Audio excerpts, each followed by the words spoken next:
Good evening to everyone. Thank you for joining us. Today's lecture slash shiur is sponsored by Rebecca Mammon, and it is sponsored to commemorate the very special neshama of Joe Mammon, Bechor Yosef ben Shmuel. We are marking 11 months since the ptir of our dear friend Joe Mammon. So we thank you for the sponsorship. May the words of Torah, and that's our goal tonight, is to discuss and share the words of Torah, and may they benefit the very special neshama of Joe. So thank you very much, Rebecca, for joining us, and thank you for the sponsorship.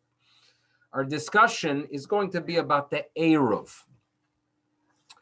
And it's a fascinating section of Jewish law. There are many in the community and throughout the Jewish world that are actually studying in great depth the laws of Eruvin, due to the fact that the Daf Yomi during this period of time is going through the tractate of Eruvin. Now, what is it really about? So my goal tonight is a little bit to discuss the basics, and then a little bit about the history of Eruvin, community Eruv in North America. And what's important for me is to try to convey the idea that the Eruv is complex.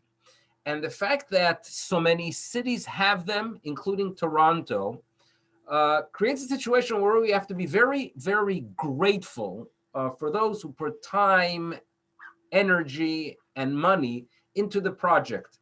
It's a complex project. A lot of effort goes into it. And number one, it is, for me, an opportunity to say thank you to those who are involved in supporting the Eruv of our city, Toronto. And then there's the fascinating history due to the fact that there has been a lot of debates and issues regarding the Eruv. Now, tonight, we are going to avoid talking about the city of Toronto. Toronto will be our topic for next week. Today, we're going to go ahead and review some general principles and the terminology that relates to the Eruv, and talk a little bit about two other cities in North America. What's quite fascinating is that until 1970, about 1970, there were only 3 cities in North America where there was even a discussion regarding an Eruv. And Toronto was one of them.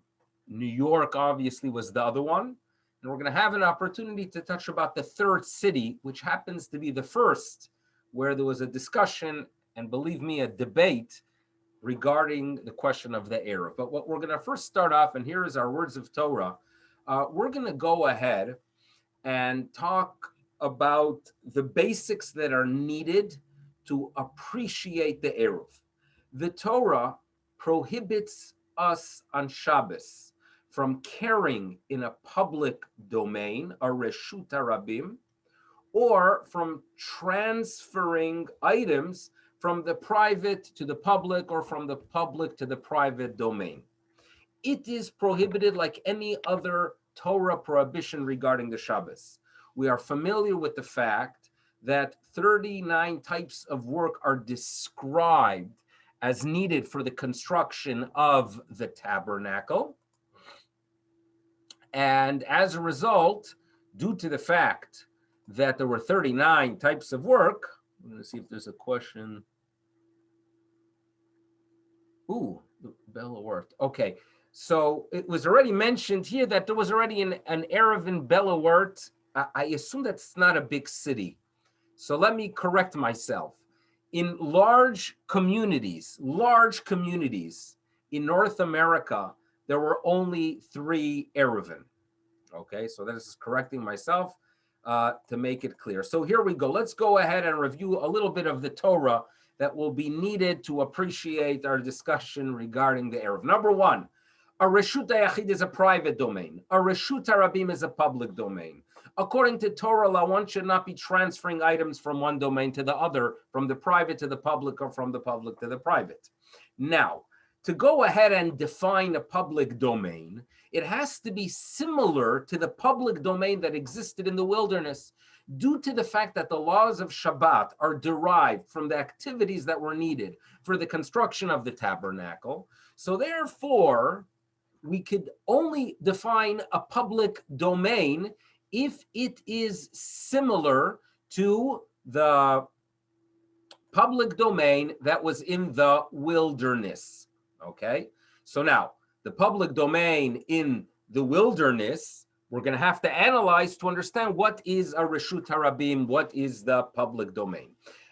The rabbis say that even the public domain, which is not exactly similar to the public domain of the wilderness, if in some ways it acts like an area that the masses could use, that is considered a rabbinic public domain, meaning according to Torah law, it would be permissible to take something from my house, from the private domain, to this area which is not a Torah law public domain.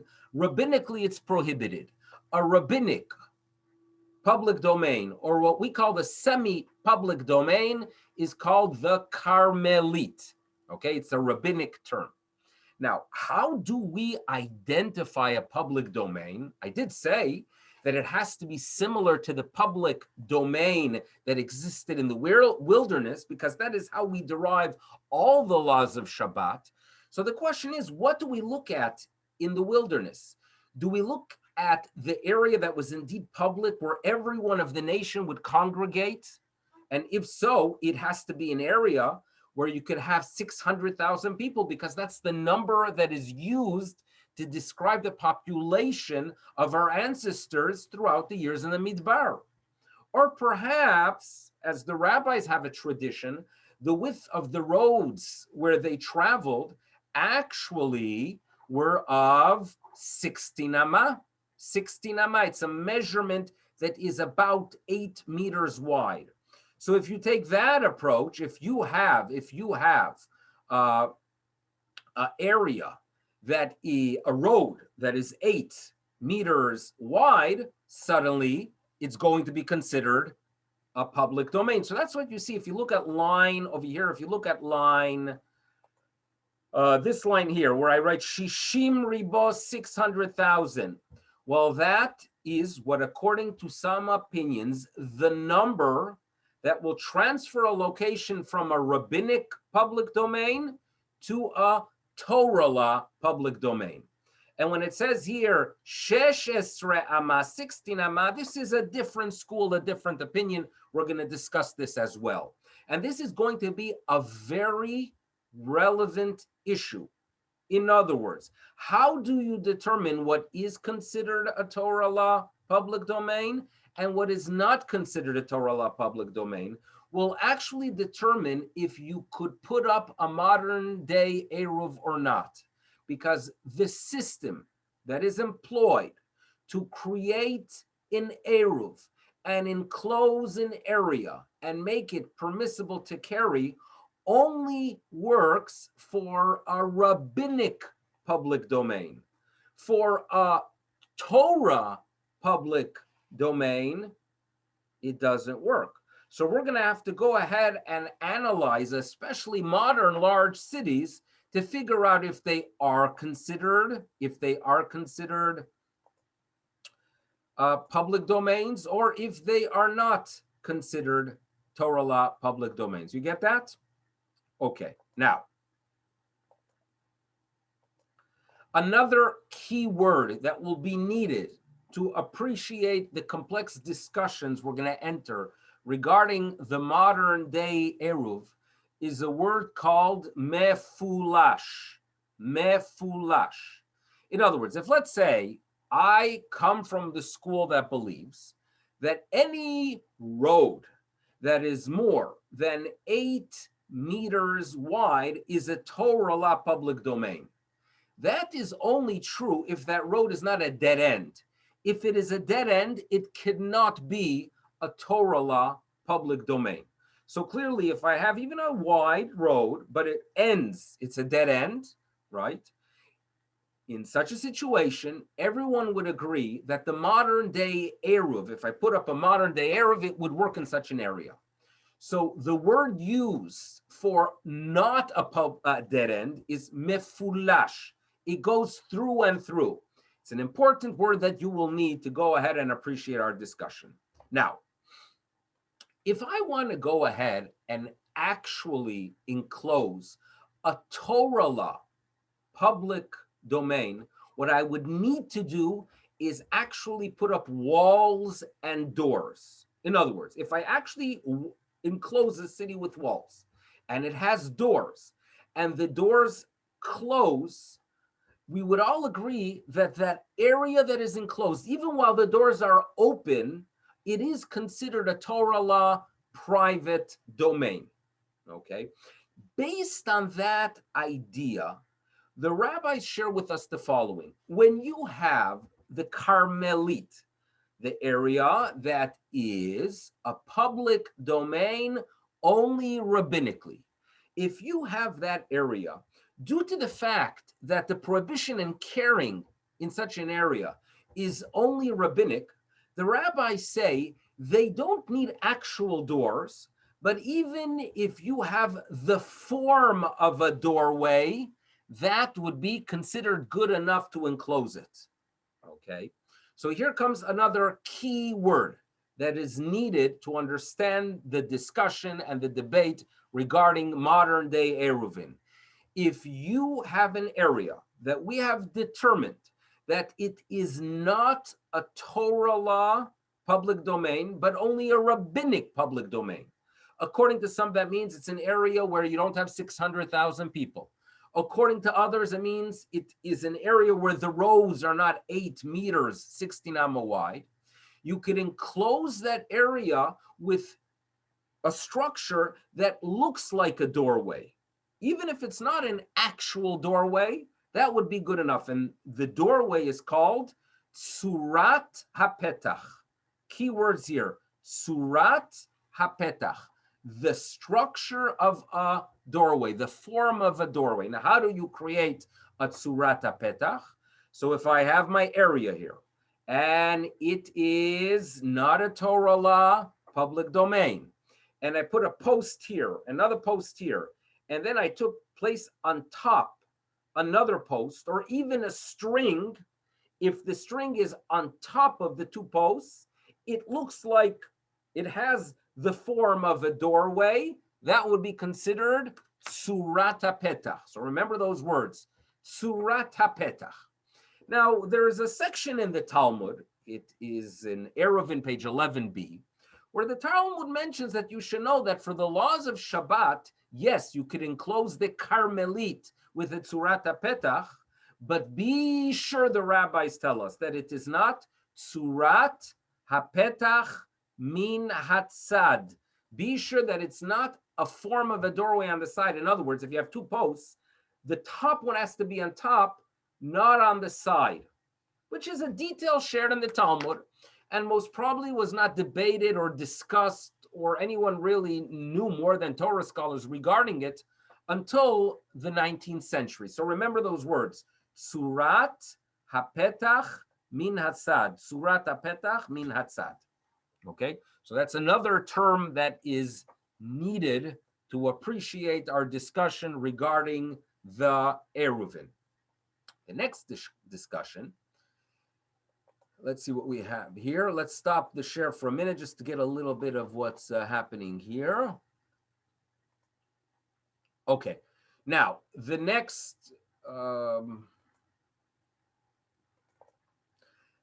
discussion and piece of information that you'll need is something that the rabbis called the Tel HaMitlaket Asara Mitoch Arba. In other words, and this is again a statement made in the Talmud that suddenly became extremely significant to understand the modern day Eruvin. And that is the following. If I have an area that's enclosed with walls, it is enclosed. What if the wall is a little bit on an angle? It's still good. right? Because it's a wall. The rabbis note more that even if you have a slope, if the slope is such that within an area of 4 amot, it rises 10 tfachim, which without getting into the complex math, it's basically an incline of 24.6 degrees. Such an area, such a slope can enclose an area. If I have a city, right? And let's say there's a river on the east side of our city. And getting down to that river, there's a slope. The slope itself is considered a wall. And that is a piece of information that was used a lot for the construction of the modern day Eruvin. Okay, so this is a piece of information that you need. Now, let's say, and this was extremely relevant in Talmudic times, I live in a house, and in front of my house, there's a courtyard. In those days, the courtyard was used. People would be cooking in their courtyard. They would go ahead and be sifting their flour in the courtyard. But often, the courtyard was shared by many different households. Now, according to Torah law, the courtyard is enclosed. According to Torah law, it is not a reshut harabim, it's not a public domain. But the rabbis had a concern. The rabbis were concerned that if people are going to be transferring items from their private domain to the courtyard, to the chatzer, which is similar in some ways to an area that belongs to the public, people might make a mistake and start carrying from a private to a public domain. So therefore, the rabbis said that if you want to go ahead and transfer from your bait to the chatzer, if you want to allow people to use their chatzer and transfer goods from homes to the chatzer, you have to combine the courtyards. And that is known as Eruv chatzerot. You have to combine the courtyards. And how was it done? In Talmudic times, people that would be sharing a courtyard would collect some flour from every single house, or sometimes a loaf of bread from every house, put them in one house. And by having food in one house, it is as if everyone lived in that house, and that would combine the city. Okay. And by the way, we don't want to get ahead of ourselves, but even our modern day Eruv in the big cities still have that bread. And there is a shul here in Toronto, I assume it's Shomrei Shabbos, where there's a box of matzos, perhaps two, and that matzah belongs to everyone, every Jewish person of the community in Toronto, and that is what combines us. So besides the walls and the partitions that are needed for the construction of the Eruv, you also need to have the bread that brings everyone together, okay? That's what we have. Eruv chatzerot. Now, what made things a little bit complex is the following. The rabbis say that if you live in a courtyard and there are non-Jews there as well, they cannot be participants with the bread. What you need to do is actually rent their property, attain a legal right to have items or a right to enter into their property of the non-Jews, and only then can they remain in your enclosed area. It's a complex area and became quite complex in the modern day Eruv, because basically the Eruv committee in the modern day big city Eruv has to get some kind of schirat reshut, some kind of rental rights to the properties of the non-Jews. And you're going to ask yourself, how on earth did they do that? So that's what we're going to discuss. But before we get to that, we have to know that there is something called schirat reshut. What do I mean by that? That if you go ahead and if you go ahead, I mentioned that, there's something called the worker. In other words, if let's say I have a non-Jew in my courtyard, he himself is not willing to rent to me a right to his property. However, he has a worker or someone who does have a legal right of entry into his property, that person could also rent to me that right, and thus it would be permissible to construct the Eruv. Now, these sound like these incredible laws that make no sense, but you have to realize it's a rabbinic prohibition, and the rabbis had reasons to go ahead and add these layers, but at the same time created some kind of leniencies to work with them.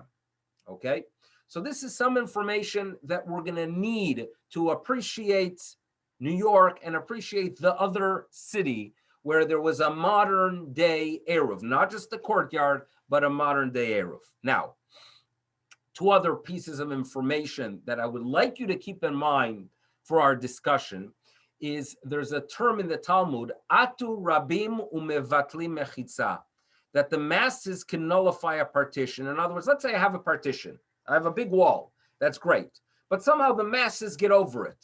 Do the masses nullify that wall? That's a question mark that we're going to discuss. And the last area of basic terminology that I would like you to have before we begin our discussion is that there's a term in the Talmud that perhaps you rely on a slope by a river. But that river shoots out sediment or sand and can affect the slope.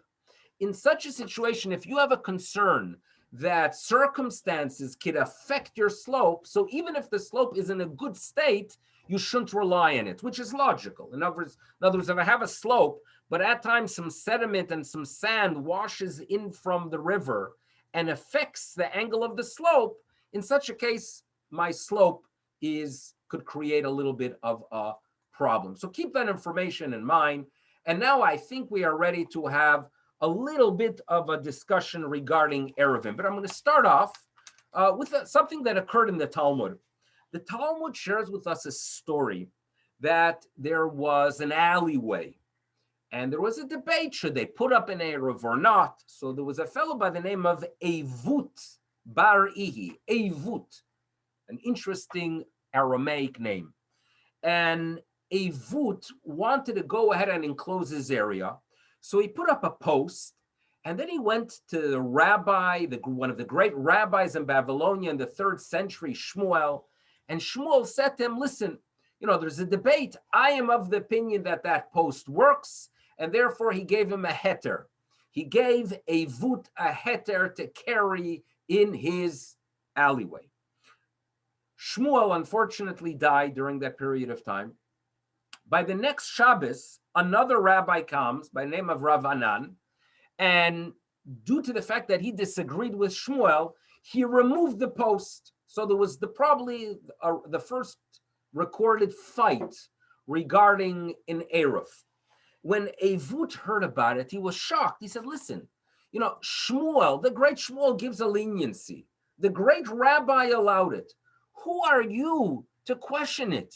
And there was a little bit of a fight. They didn't have most probably Jewish papers sharing the information and the tumult regarding the fight.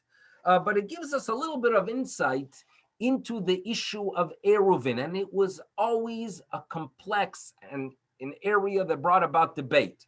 To such an extent, in the 13th century, towards the end of the 13th century, there was some rabbi in a town, I don't know exactly where, his name was Yaakov ben Moshe, and he believed that in our areas nowadays, to put up the tzurat petach, the traditional Eruv, where you have 2 posts and a line on top, he believed that that should not be used. So he was machmir. When Rabbeinu Asher, the Rosh, one of the greatest rabbinic authorities of all ages, and for sure in the 13th century, heard that a specific rabbi is questioning all Eruvin, he said to him, listen, I'm giving you 2 weeks, said Rabbeinu Asher to this Reb Yaakov ben Moshe. I'm giving you a 2-week warning. If you don't put back up that Eruv, I'm going to excommunicate you.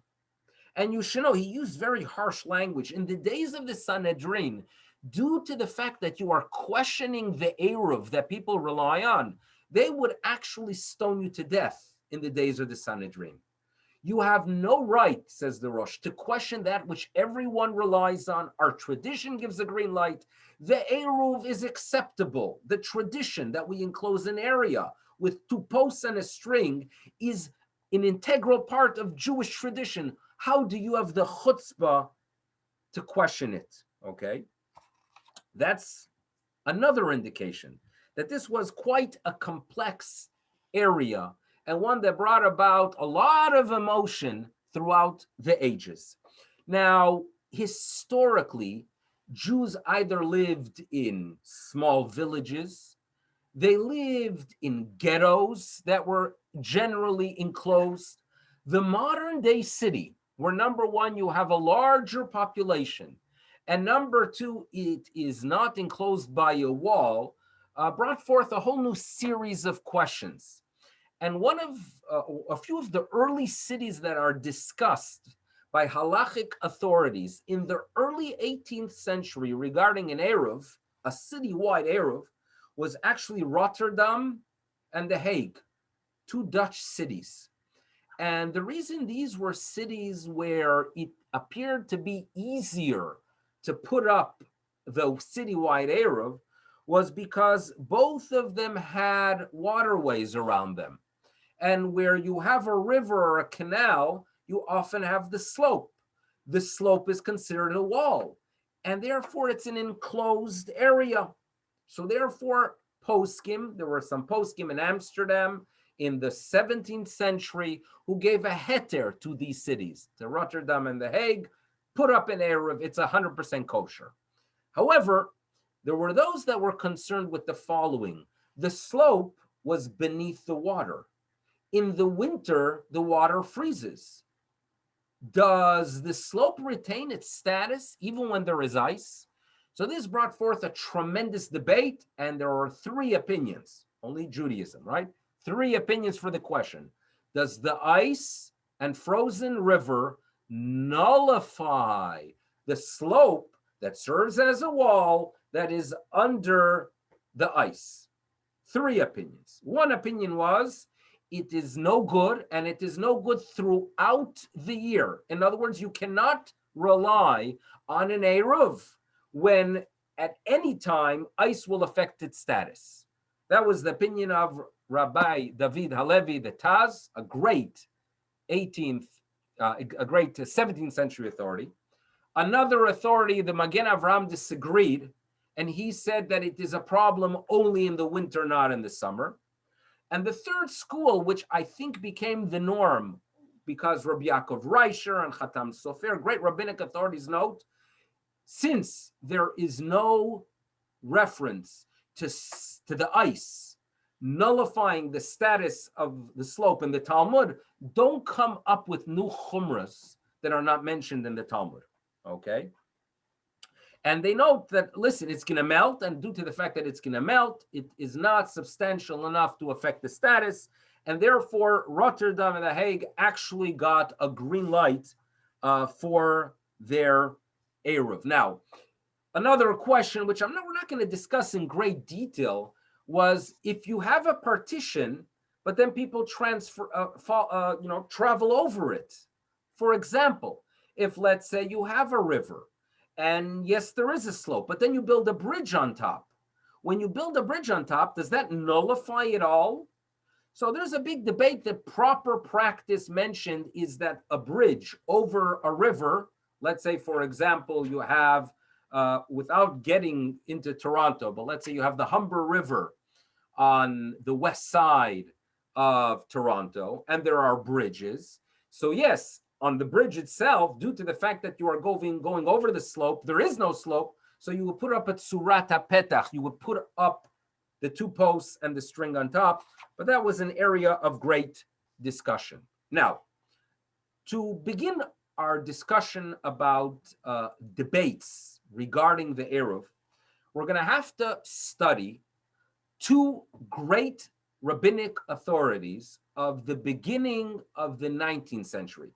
And it is impossible to really appreciate all the issues we've had over the years without these two names. And you need to remember these two names. Name number one is Rabbi Ephraim Zalman Margaliot, Rabbi Margaliot.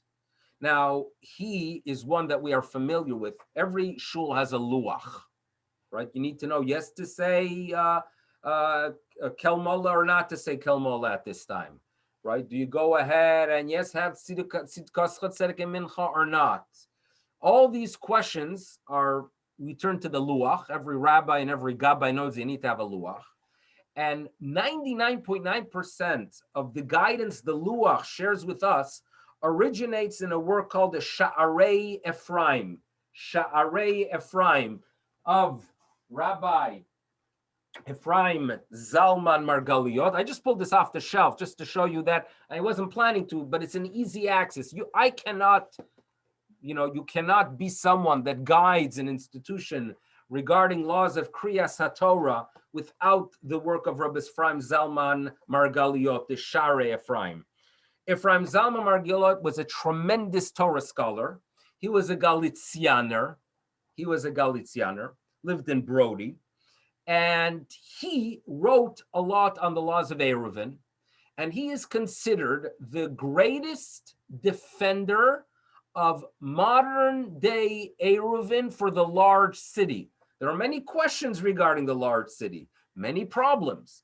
When you want to turn to a great authority who not just said that it's not just okay, but a mitzvah and important to do it, it's Rabbi Ephraim Zalman Margaliot. He died in 1828. He actually was a wealthy person. He was a diamond dealer, but his Torah scholarship is incredible. I mentioned one of his works, but his responsa is one that's turned to in so many areas, and especially regarding the laws of Eruvin.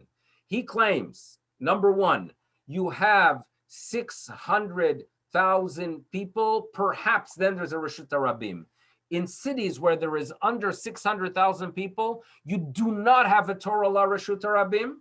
And since you do not have a Torah La Reshut HaRabim, the Tzurat HaPetach, the two posts and the string works, and therefore go for it. So if you would ask for Ephraim Zalman Margaliot about an Eruv in New York, or in Toronto, or in any other city, he would say, go for it. And in general, this appears to be the Galicianer Polish approach. In general, Polish Galicianer give you thumbs up for the modern day Eruv. Now, in authority, right, that is less known, but extremely significant to appreciate the other side, was a rabbi by the name of Rabbi Yaakov Buchrin from Karlin. Some call him Rav Yaakov Karliner. He was the author of Mishkenot Yaakov, died in 1844. He was a superstar of the Volozhin Yeshiva, a superstar, a Talmudic genius, and extremely well respected. He himself was a real guide for the Litvische, for the Lithuanian way of Torah thinking throughout the 19th and into the 20th century. He had a granddaughter who came from a Hasidish, a little interesting her story. Rosa Cohen was her name. And Rosa Cohen moved to Israel, and she had a little boy in Israel, I think around 1920, by the name of Yitzchak. So this little Yitzchak was a great-great-grandson of Rabbi Yaakov Karliner, of the Mishkenos Yaakov, and unfortunately he was shot and killed in 95. His name was Yitzchak Rabin. So Yitzchak Rabin, the prime minister of Israel, was a descendant, a great-great-grandchild of Rav Yaakov Karliner, and he was against the Eruv, not Rabin. I don't know what his approach to the Eruv was, but when it comes to his great-great-grandfather, he believed that there's a problem. Number one, he says, that since there are streets that are wide, right, more than 16 amma, if they are mefulash, if you could travel on them through and through, you're dealing here with a Torah law, Reshut HaRabim. And if you are dealing here with a Torah law, Reshut HaRabim, you have a problem. The modern day Eruv would not work. That was problem number one. Problem number two that he referred to, towards the end of his life, there was suddenly a new development in the large city Eruvin. And that had to do with the lines of the telegraph lines. They started making their appearance, I think, 1830s or 1840s in European cities. And the great poskim had to deal with this question. If I have two posts of telegraph and a string that connects them, do I suddenly have a tzurat petach? Do I suddenly have the formation of a doorway?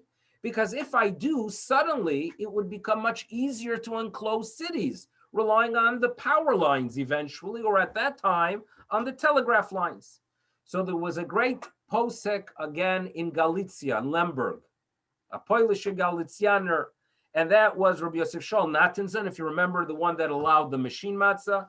And he actually gave a green light, even though, if you remember, the Talmud tells us that if you have a tzurat hapetach min hatzad, that if you have the line connected to the post on the side, it's no good. Nevertheless, Rabbi Yosef Shaul Nathanson gave a green light. Rabbi Yaakov Buchrin said absolutely not. He found several problems with that opinion, and that became a real major issue regarding relying on the telegraph lines, as we'll see soon as we relate to the modern day North American cities. Now, you do remember one detail, that when we studied these laws, we talked about the fact that you have to have the right of rental of property. In other words, if I live in a big city, I want to put up the walls, I do so, mission accomplished, either through telegraphs or slopes, mission accomplished. I collect the bread from all members of the community. That could be done even if the Jews don't actually give the bread. But if someone acquires those matzah for all of us, that's wonderful. But the problem is we have to go ahead and rent property of non-Jews, either from the non-Jews themselves or from someone that has a legal right to enter into the property. How can that be done? So there's a responsa that goes back to the 15th century that if the authorities have right of entry into property, in other words, if you live in a country like Soviet Union, where the government can just walk into your house and do what they want, so you could go ahead and rent the property from the police or the government official or the mayor because they have some kind of right over your property. And the big debate is going to be when it comes to a modern society where we have rights as individuals, where police cannot walk into my house without a warrant. Do we say that perhaps due to the fact that they could get a warrant, right, that is enough of a right that I could turn to these authorities for rental? Or perhaps not. That's going to be a little bit of a debate and a discussion when it comes to the modern day location. Now, for now, what we're going to do is we're going to introduce two Torah scholars who land up in St. Louis, Missouri. St. Louis, Missouri. And they are both there in the 1890s. And St. Louis, Missouri has about 40,000, 50,000 Jews as the Great Immigration begins into the United States of the 1880s. One of these rabbis, his name is Rabbi Shalom Elchanan Yafeh. Rabbi, you get his name? Shalom Elchanan Yafeh. Clearly a great Torah mind, a great Torah scholar, Shalom Elchanan Yafeh. Here's a picture of Reb Shalom Elchanan right here. And when Reb Shalom Elchanan arrives in St. Louis, he realizes that they don't have a mikveh. They don't have a mikveh. And construction of a mikveh created some issues for him. And he addressed them by creating some kind of box that was in the ground, and he gave hashgacha on a mikveh. Okay? That's what Rabbi Yafeh does as he arrives there and he builds a mikveh. At the same time, a different shul hires another Torah scholar as a rabbi, and his name is Rabbi Zechariah Yosef Rosenfeld. Okay? Zecharia Yosef Rosenfeld. So we have Rabbi Yafeh and Rabbi Rosenfeld. When Rabbi Rosenfeld finds out about the mikvah that Rabbi Yafeh built, he felt that there's a problem there, and he wrote a little pamphlet claiming that the mikvah is not valid. Rabbi Yafeh finds out he was not happy. And he notes in his work, and I write it here, Adatai says up on this point, Lo haya beha mikveh. You know, Rabbi Rosenfeld was never in this mikveh. Velo ra'auta, and he never saw it.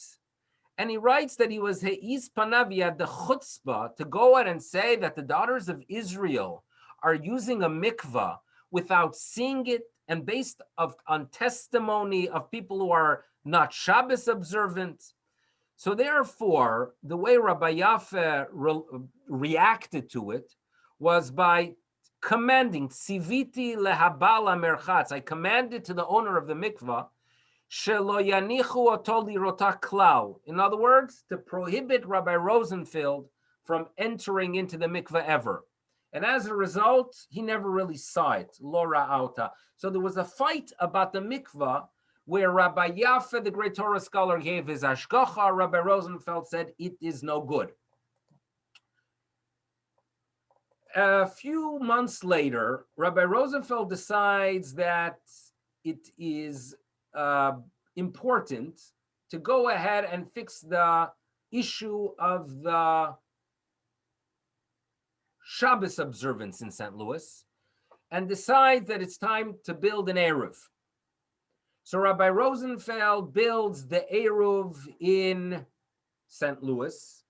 He relies on riverbanks. He relies on embankment that has to do with the train. And he writes a tshuva where he gives a green light for the Eruv using the telegraph wires and lines as well. And as you can imagine, as you already were, I'm sure, feeling, Rabbi Yafeh disqualified his Eruv, okay? And he writes that there are problems. Number one, you rely on embankments of the river, but the boats come. And when the boats come and people get on and off every single day, the ferries, your wall is gone. So that was one of the major issues that he mentions. And this, I'm going to be sharing with you a few words from these lengthy pamphlets that I only know of them because we have HebrewBooks.org. And he shares with us that this is Rabbi Yafeh talking, that Rav Echad came to St. Louis and he allowed people to carry on Shabbos with heterim b'duim, with made-up leniencies. And he says that they don't even have a yesod ra'ua. They don't even have some kind of flimsy. They don't even have a flimsy foundation. And he writes that in America, whoever is more lenient becomes the authority. And he shares with us that he's writing this pamphlet for European rabbis to find support, because people are now turning to him for leniencies to even work on Shabbos. So this became the major dispute of St. Louis regarding the Eruv, the big St. Louis issue regarding the Eruv.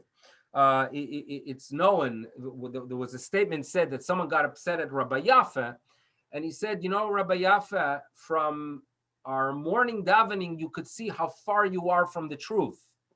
And he explained the following, that at the end of Kriya Shema in the morning, we say, Hashem Elokechem emet, emet, truth.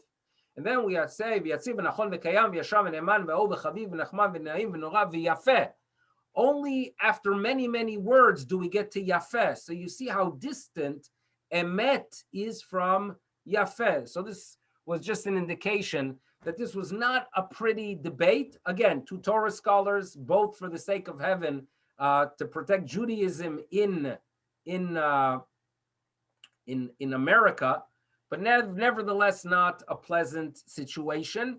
And the real, more well-known issue had to do with New York. Before we get to New York, one of the questions that Rabbi Rosenfeld dealt with is how in North America do you get around the issue of having to rent the property of the non-Jew, right? We mentioned that the only way you can do an Eruv is if someone who has a right of entry into the property of the non-Jew, transfers or rents the right to you. How do you get around it?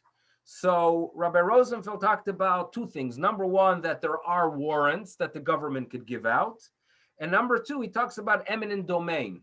In other words, the public areas, the police has every right to enclose an area.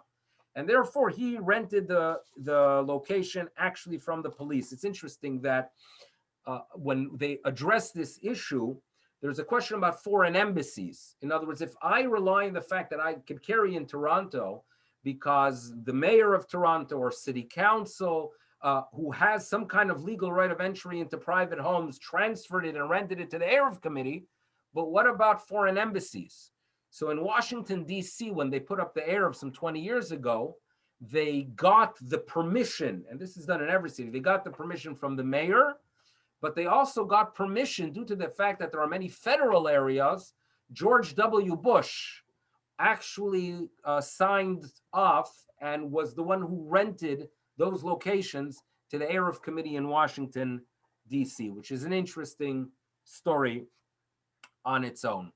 Now, in New York City, the hub of Jewish life in North America, there's a tremendous increase of Jews coming in the 1880s, and almost a very, very significant percentage settles on the Lower East Side. We've all heard stories of the Lower East Side. Everyone is familiar with the Lower East Side. Maybe red is not the greatest of colors for this, the Lower East Side. It was the Wild West regarding kashrut. It was the Wild West regarding rabbinic authority. Eventually, they turned to the great Lithuanian yeshivot and Torah leaders, and they send a rabbi by the name of Rabbi Jacob Joseph, Rabbi Yaakov Yosef, to North America to become the chief rabbi of America. And there was tremendous excitement when he came. The first thing he tried to work on, Rabbi RJJ, was to solidify the status of kashrut, because there were some serious holes in New York. He proposed a tax that will be placed on chickens. There was a rebellion. Rabbi RJJ is really, it's a tragic story because he tried to change America and it didn't work. And to such an extent that many of the butchers who were Polish rebelled against him, and they decided that they're going to have their own chief rabbi, and 20 small shuls got together and nominated their own chief rabbi, a rabbi by the name of Rabbi Yehoshua Siegel, known as the Sherpser Rav. And the Sherpser Rav became a little bit of a challenge or another chief rabbi to New York. Right after that, Rav RJJ got ill, and he, for the last 13 years of his life, he was not functional until he died in 1902. This Sherpser Rav was a Polish/Galicianer Rav.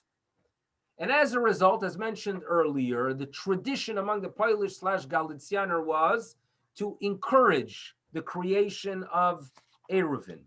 And due to the fact that the Sherpser Rav was the Rav of the Polish there, so therefore, he was the first one to recommend an Eruv for the Lower East Side, only for the Lower East Side, which basically would rely, let's see what color I could use here, but basically rely on the slope and the walls of the river. That was one area. And then at that time, there was an elevated train, or it probably still is on 3rd Street. And the elevated train created the Tzuras HaPesach. So as a result, he was able to enclose this whole area. Okay? And he notes that this is how I allowed it.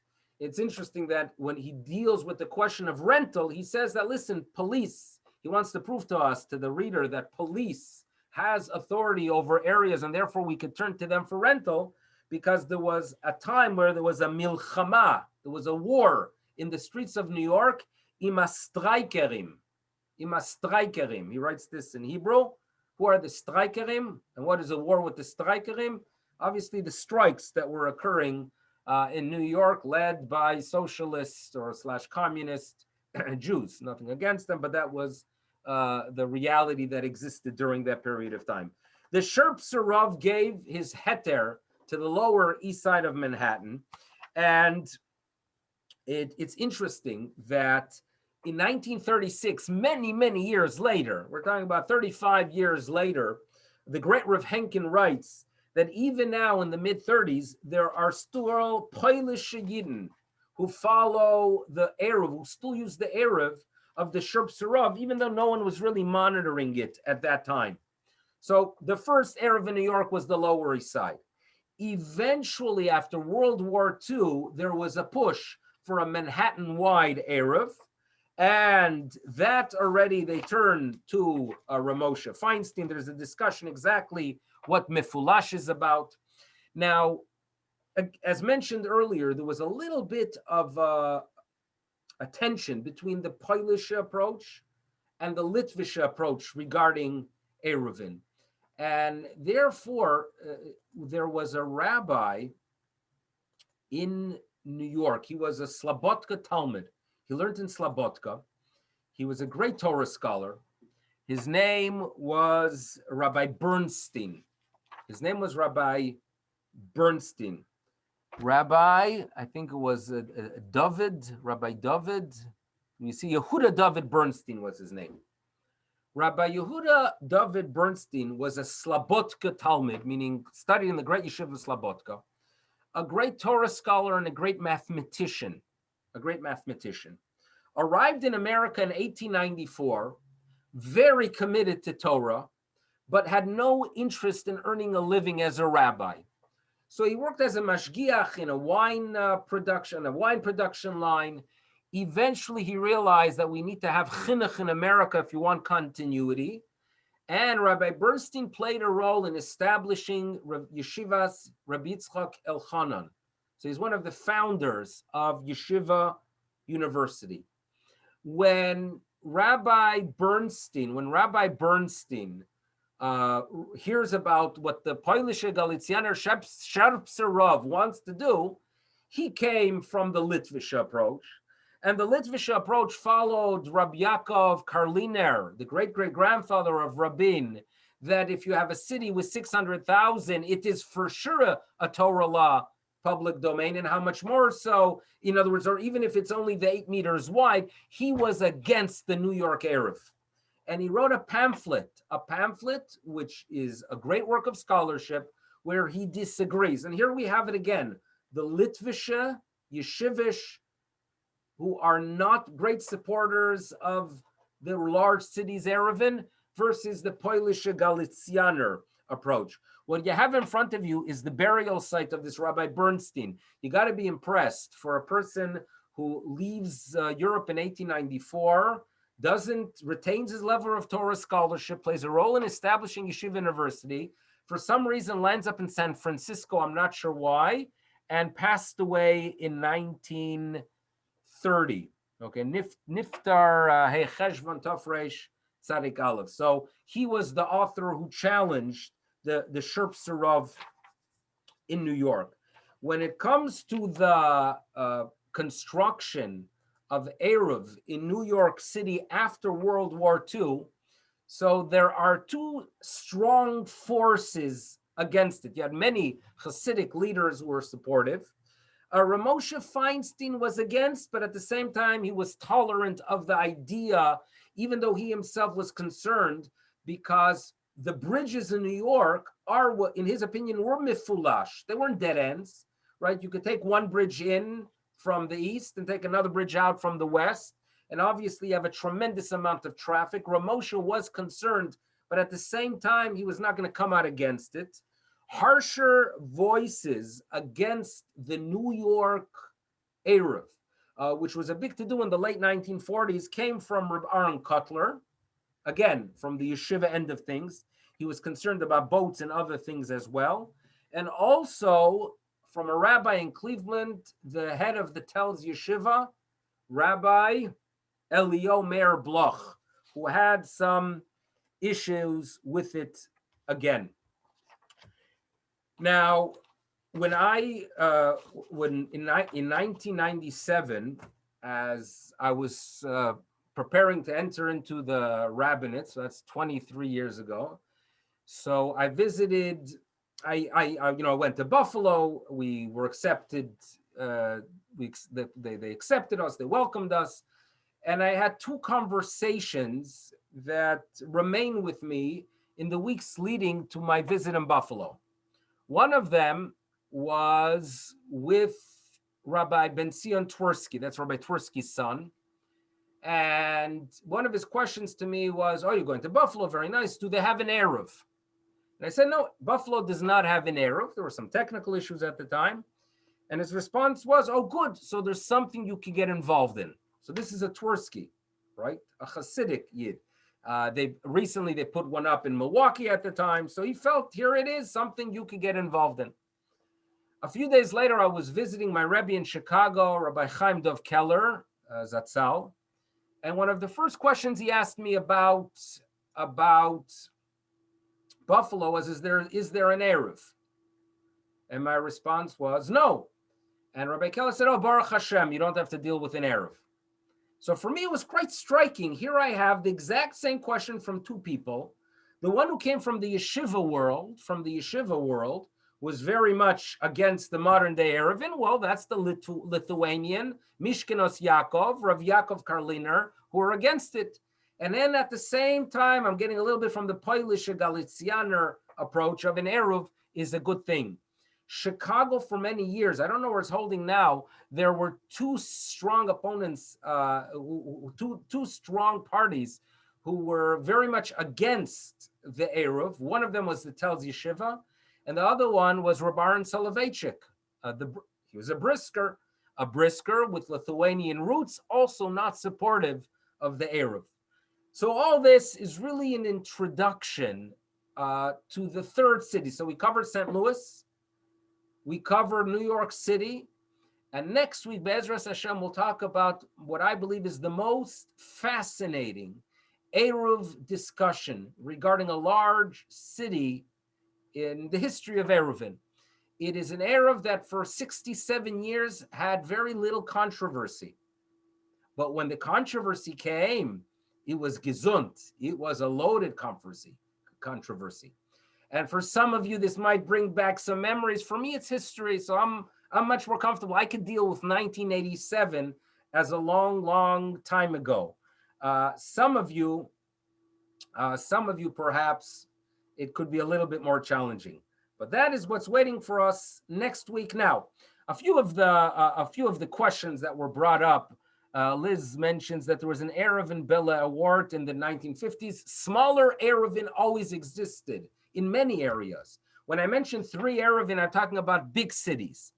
And doesn't the Korah have to support a brick virtually?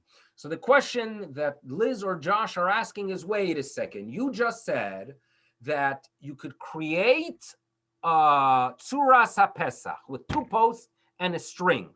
But doesn't the string have to hold a brick? Well, the statement that the Talmud makes that it has to hold a brick, that is if it's a korah, if it's a beam for a mavoy, which is an alleyway. The modern day Tzuras HaPesach, the string, even if it only supports doors that are made out of paper, out of kash, out of straw, would be good enough. So the brick is not a necessity for the string of the Tzuras HaPesach. Gary Diamond, what is the status of water with regard to Eruvin? What I mean to ask is, does a body of water nullify a public domain? Okay, there's a body of water could nullify a public domain. It makes it a rabbinic public domain. So therefore, when it comes, for example, to a lake next to a house, the lake itself would be considered a semi-public domain. And therefore, according to rabbinic law, you would not transfer beyond your Eruv. So that was a good question. It's a loaded question. That was a very good one, actually. David Gershuni mentioned Skokie. There are local Eruvin in a few of the suburbs of Chicago.